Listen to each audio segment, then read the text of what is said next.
Na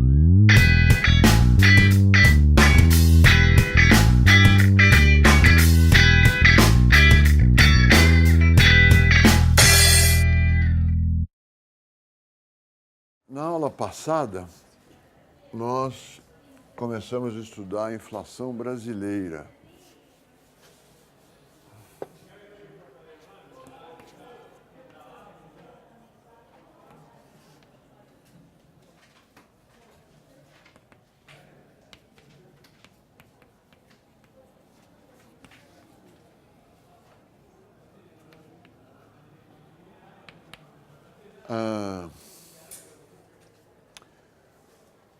Discutimos ou apresentamos a polêmica entre estruturalistas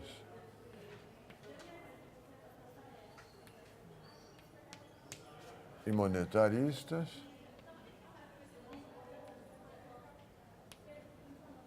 estes acusando o descontrole na quantidade de moeda causado pelo governo, como sempre,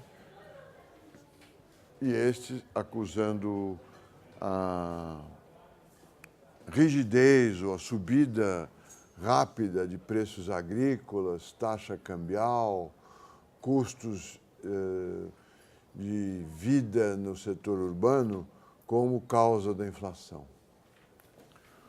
Os monetaristas propondo corte dos gastos do governo e controle da política monetária, os estruturalistas propondo reformas, a mais importante delas, a reforma agrária.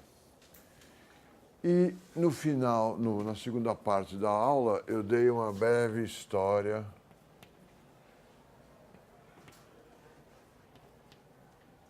do Banco Central Brasileiro, do Brasil, Banco Central do Brasil. Falei sobre a criação da SUMOC, da decisão do Otávio Gouveia de Bulhões, ministro da Fazenda do primeiro governo militar, com o Castelo Branco, ele e o Roberto Campos. Ele, em 45, muito antes disso, ele propõe que ele obriga o Banco Central a fazer os seus depósitos compulsórios à conta, quer dizer, às ordens ou sob comando da SUMOC. Ele teria que depositar numa conta da SUMOC sobre a qual ele não teria controle. Esse episódio, que talvez justifique o apelido carinhoso que ele tinha dos seus pares, que era o Santo, mostra as dificuldades de controlar a política monetária.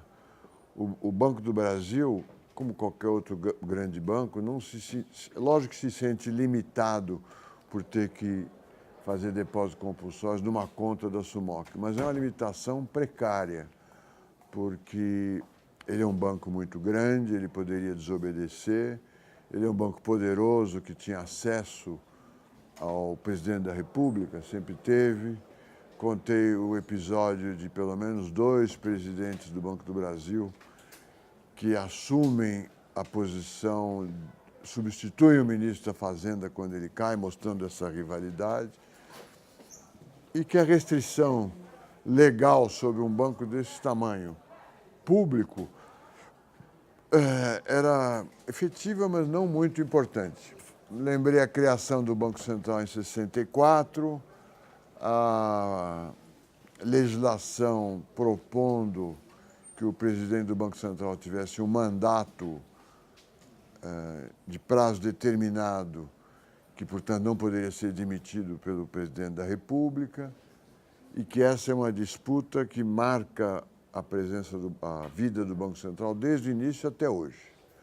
O presidente do Banco Central é indicado pelo presidente da República, aprovado pelo Senado,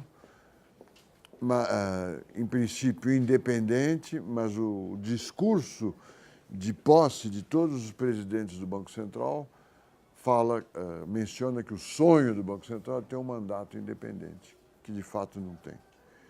A disputa entre poder político e poder do mercado é uma disputa que marca toda a história do capitalismo, né?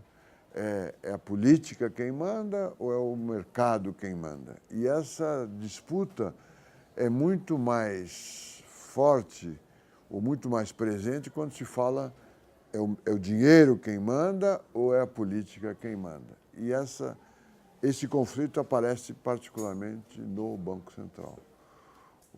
Depois de 1994, do Plano Real, o Banco Central passou a ter uma independência de fato, a questão da autonomia do mandato continua em disputa legal, formal, mas ele passa a ter uma grande independência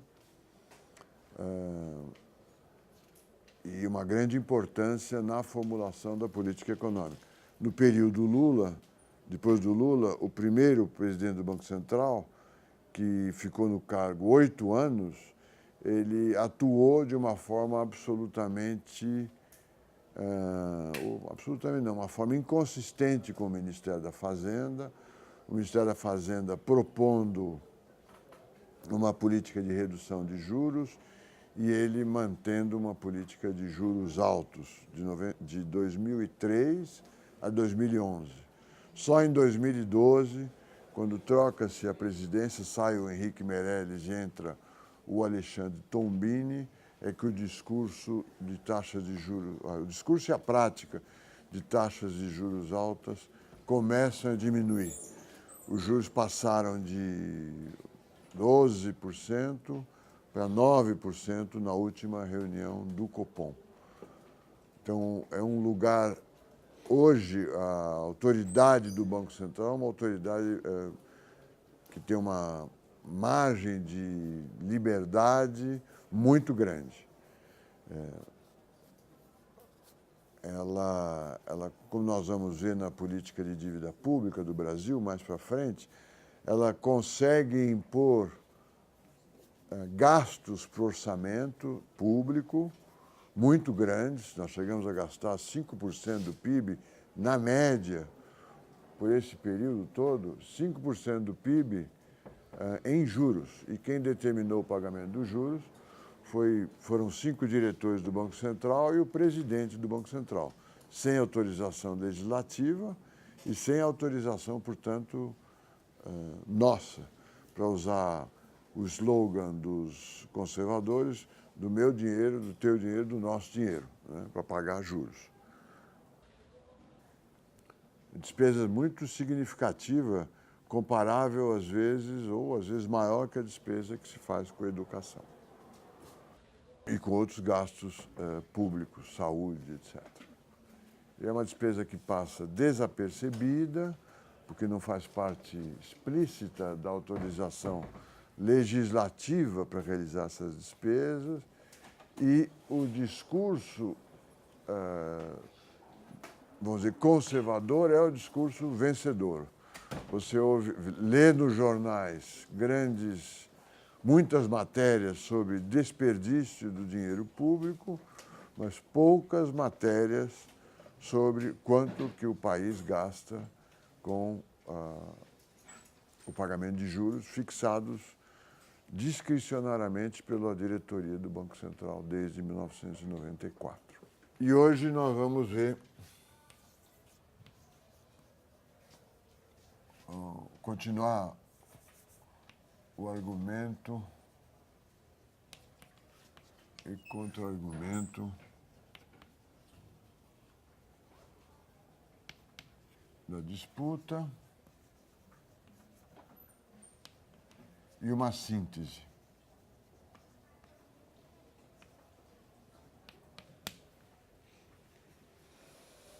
Os estruturalistas diziam o seguinte: olha, o nível geral de preços, vamos supor que ele seja composto por preços agrícolas, por preços industriais domésticos, é um índice de preços hipotético, pela taxa cambial e pelos preços de importação, vezes o preço de importação. Eles eles responsabilizavam esses preços com um peso, né? Vamos dizer que o peso seja A1 mais A2 mais A3. A1 mais A2 mais A3 sendo iguais a 1. É uma média ponderada desses três preços. Eu selecionei esses três porque esses três são os preços que os estruturalistas apontam como responsáveis pela inflação. Há um crescimento da demanda por alimentos, ao mesmo tempo que a população se desloca do setor rural para o setor urbano. Ele cresce a demanda por alimentos na cidade e diminui a população trabalhando no setor rural. O preço industrial doméstico cresce porque nós estamos substituindo importações no período e essa substituição de importações gera preços internos mais elevados. A taxa cambial, face à demanda crescente de importações, demanda crescente esta por causa do próprio crescimento da renda, gera uma pressão sobre a taxa cambial e o país não consegue resolver esta pressão porque as nossas exportações têm uma demanda inelástica. Exportamos café, na época, café, cacau, açúcar, café, cacau e açúcar, principalmente. São produtos de demanda inelástica, principalmente o café. Não adianta aumentar a exportação, que a receita em dólares pode cair. Os anos de má safra do café são anos de boas receitas de exportação. Então, essa é outra pressão. Ou seja, os estruturalistas propõem que os preços sobem porque este preço sobe, porque este preço sobe, porque este preço sobe. Os monetaristas riem desta explicação. Você está explicando, olha, a inflação sobe porque vários preços sobem. É uma tautologia. Seria uma tautologia. E essa é a linha da discussão entre os dois grupos. Um diz, o problema da inflação é o preço da moeda. O Friedman diz, é um fenômeno monetário. Os estruturalistas dizem, não, é um fenômeno monetário de origem real. O fato de se refletir no nível médio dos preços nominais, não quer dizer que seja... O fato de você afirmar que é um fenômeno monetário, e é mesmo, não quer dizer que a causa seja monetária. Certo? Repetindo o argumento dos monetaristas, mas se explicar uma coisa pelas suas componentes, não é uma explicação. Você fala, você está com dor no corpo, você tem dor na perna, dor no braço, dor nas costas. Mas por que você está com dor na perna, dor nas costas e dor no braço? É quase uma definição. Esse é o contra-argumento dos monetaristas. Eles contra-argumentam mais ainda. A necessidade de variação de preços relativos, porque é disso que se trata. Se há menos alimentos, o preço do produto agrícola precisa aumentar. Se há menos dólares, o preço, a taxa de câmbio precisa aumentar. Mas ele não precisa aumentar em termos absolutos. Ele não precisa passar, um sanduíche não precisa passar de R$ 2 para R$ 4. Ele tem que aumentar em relação ao preço das outras coisas. Ele tem que aumentar em termos reais. Então, é preciso, colocando outro índice hipotético qualquer, A1, P1, mais A2, P2, mais A3, P3. Se falta este produto, não é preciso que P1 aumente. P1 aumentando não resolve nada. O que é preciso é que P1 sobre P, ou P1 sobre P2, ou P1 sobre P3, o quociente desses preços, o preço relativo, aumenta. E isso pode se dar com inflação, ou com estabilidade de preços, ou com deflação. Se faltam produtos agrícolas, suponho que produtos agrícolas é o P1, é possível que uma solução, 3 soluções, vamos dizer, para aumentar P1 em relação a todos os preços, com relação a P. Você pode ter o P1 constante e P2, P3 caindo, aí você teria deflação. Você pode ter P1 subindo, P2 e P3 caindo, e o resultado seria estabilidade. E você pode ter P1 subindo, P2 e P3 subindo atrás, correndo atrás ou subindo menos. Aí você terá inflação. Ou seja, a explicação de que os preços agrícolas que causam inflação, ou os preços industriais, ou a taxa de câmbio isoladamente causam inflação, do ponto de vista dos monetaristas, é uma explicação insuficiente. O argumento dos estruturalistas, que a agricultura, que o preço dos alimentos está mais caro, não é um argumento que possa ser traduzido porque o alimento está mais caro, gera mais inflação. Você poderia ter alimento mais caro com estabilidade, com inflação ou com deflação. Na discussão americana, ou na discussão do livro-texto, o tema aparece assim: a inflação foi gerada por custos ou uma inflação de demanda?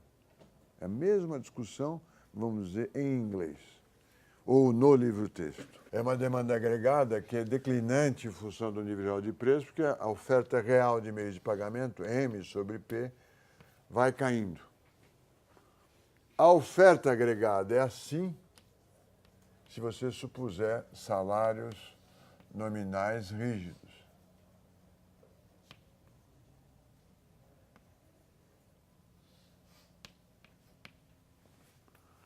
O argumento uma inflação de demanda é uma inflação causada pelo deslocamento da demanda agregada. É uma explicação insatisfatória, porque isso aqui é um gráfico, um modelo estático. A inflação não é uma elevação única do nível geral de preços, é uma elevação permanente do nível geral de preços. Mas, como uma visão inicial, heurística, simplificadora, nós podemos usar esse gráfico. Então, a demanda sobe, sobe o nível geral de preço. Essa é uma inflação de demanda. Uma inflação de custos seria descrita neste modelo por uma modificação da oferta agregada. Os trabalhadores fazem greve, aumenta o salário nominal. Ou os árabes se reúnem na Organização dos Produtores e Exportadores de Petróleo, a OPEP, e multiplicam o preço do petróleo por 4. Há um choque de oferta, ou pela greve, ou pela elevação do preço do petróleo, ou por um tsunami, ou por um desastre natural, ou pela perda de eficiência da economia por alguma razão desse tipo, a oferta agregada vem para cá.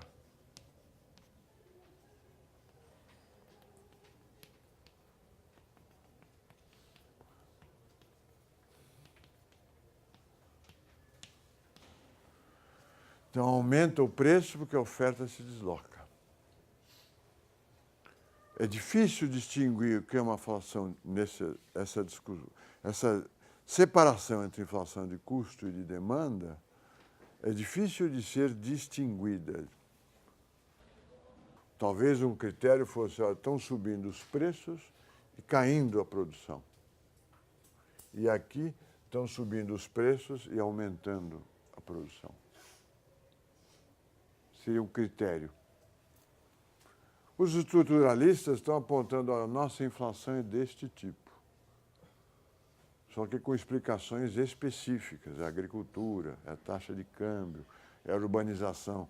A oferta está se deslocando para cá pelo crescimento. os monetaristas estariam com este argumento aqui, ó, está crescendo a demanda excessivamente por causa da política monetária descontrolada ou por causa dos gastos públicos. Para corrigir esta inflação, é preciso cortar demanda. Para corrigir esta inflação, é preciso controlar preços nominais. Tá certo?